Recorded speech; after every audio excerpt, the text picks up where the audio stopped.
complete desert. Our plan is to make it to Sweden, and it's getting harder and harder to make it.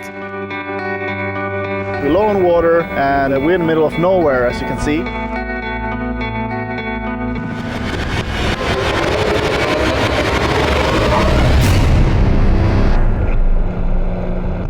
Christian's ATV just refuses to start, and we check it through and come to the conclusion it's completely drained of fuel. And this is the worst possible spot for a situation like this.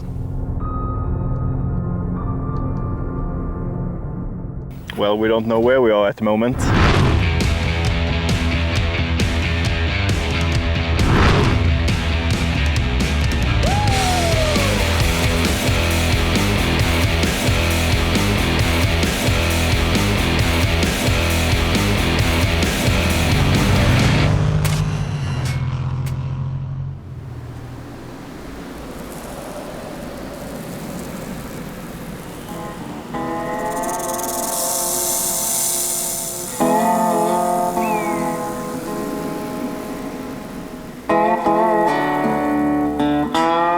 We can't find any trucks or anything to give us a ride or a tow, because we would prefer to put it on a truck and have it shipped to the next big city, and it's about 300 kilometers from here.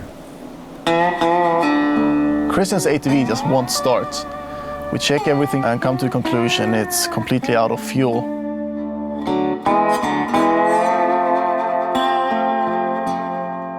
After pouring all the fuel into one of the ATVs, we started towing the ATV without the fuel. And we're hoping to reach the next village that was approximately 200 miles away.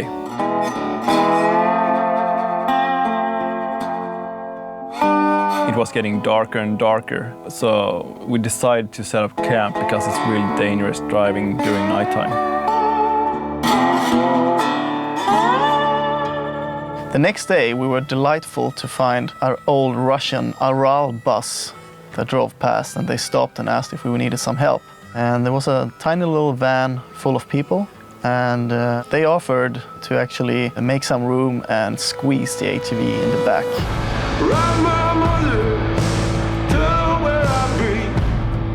And of course, the thought was always there that he's alone in this truck and not being able to communicate and not really knowing who they are. It was a weird situation, sitting there in a crowded van, and a bit concerned if they really got the message that we want to go to a village with a lot of fuel. They took us to the nearest village with the fuel we needed. We filled up tanks, spare tanks. We even considered filling up our drinking bottles with spare fuel so that this wouldn't happen again. Going to the shower and sauna place.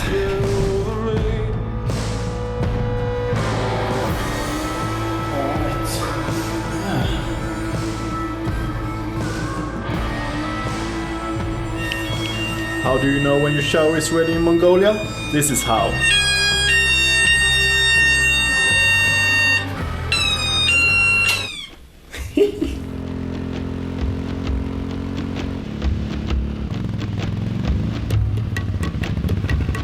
The temples of Kakarin were really beautiful. They're also the oldest temples in Mongolia. I decided to go into the temple and locate the monk because we wanted a blessing for the journey. We wanted him to bless the ATVs so that we could continue all the way to Sweden. So we're going with motorbikes from Mongolia to Sweden, and we would like to have one of these scarves on our bike and a blessing for good journey. When I got back from the temple, Peter waited outside and he had bought this snuff. Yeah, what did it do? Yeah. I start small. Okay, go. I don't think Christian has ever experienced tobacco. Oh my god. They're like...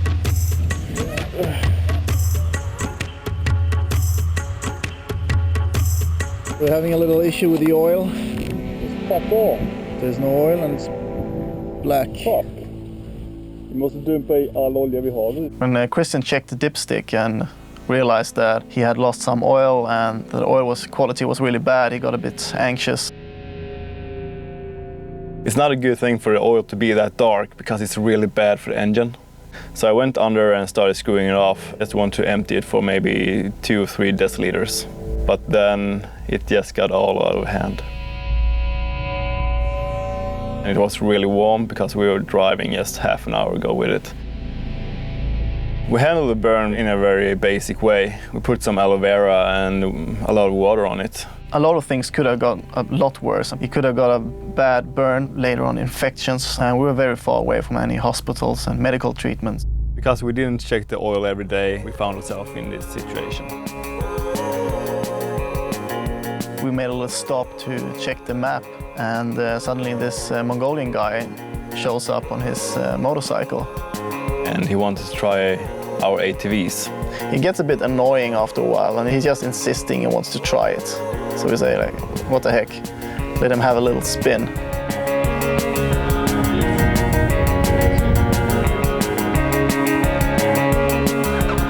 But when he first drives off with this thing, we're both looking at each other thinking, oh damn, did we just help him steal our ATV? So while he's doing that, I'm doing the Mongolian thing, touching other people's stuff.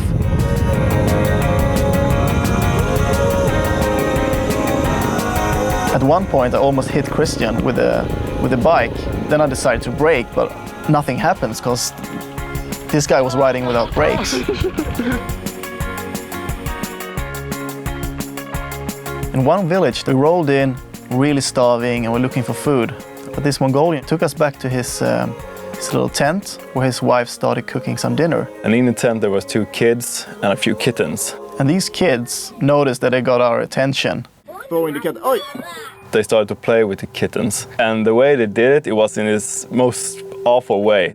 No. The more Christian tried to stop them, the worse it got. They were throwing them in the ground and they were kicking them, and it was just awful to see. No. I can't see you. I can watch. And I just wanted to leave the tent. But Peter told me, no, we had to stay. I told him that we couldn't do that would have been a disgrace to their hospitality, as they are cooking food for us and they don't have that much food at all, and they were honored to have us as guests.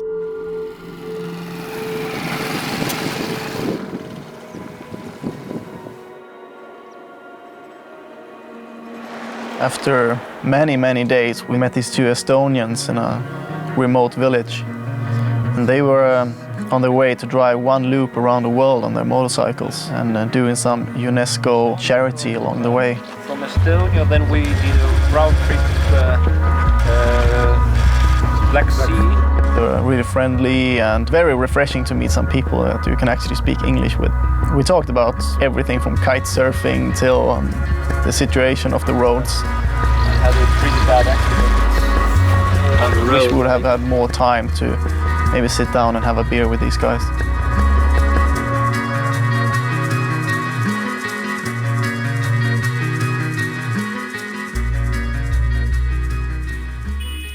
We're about 50 miles from the nearest town, and Peter spots this lake. Then we see that it's a very dried up lake. So I stop just before the mud and tell Peter this is probably going to end bad if we decide to go through it. He won't listen, and he goes about 20 meters ahead of me, and then he gets really stuck. So then all of a sudden I take a look at my own ATV and I can see that it's stuck as well. When I found myself completely stuck, I put in the reverse and switched to 4-wheel drive and tried to reverse out of it. But it immediately just made everything worse as I sank even more. As Christian's ATV wasn't as badly stuck as mine, we both managed to push it onto dry land. The cable wires on the ATVs, they are about 15 meters long. So we had to meet in the middle, more or less. And we just about made it with a few centimeters to go. When we got the ATV out of the mud, I felt really relieved. It was one of the best feelings on the trip, actually.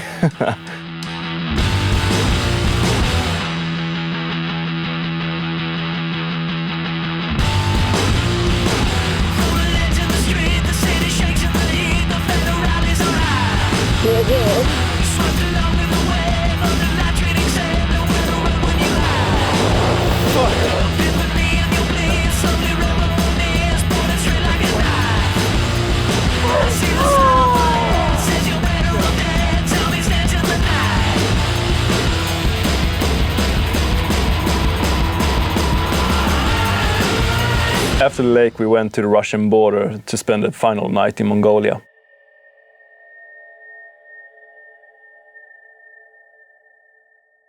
Breakfast in Mongolia. Might be the last one, because we're going to Russia.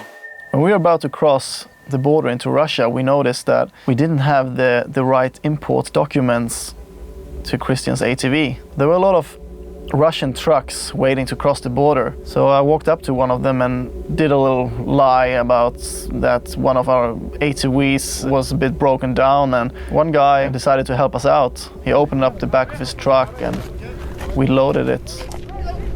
Go, go, go, go! This was a very critical situation. There was a very big risk that we're gonna come to a dead end and have to cancel the rest of the journey. We decided to do something illegal and try and smuggle one of these ATVs out of the country.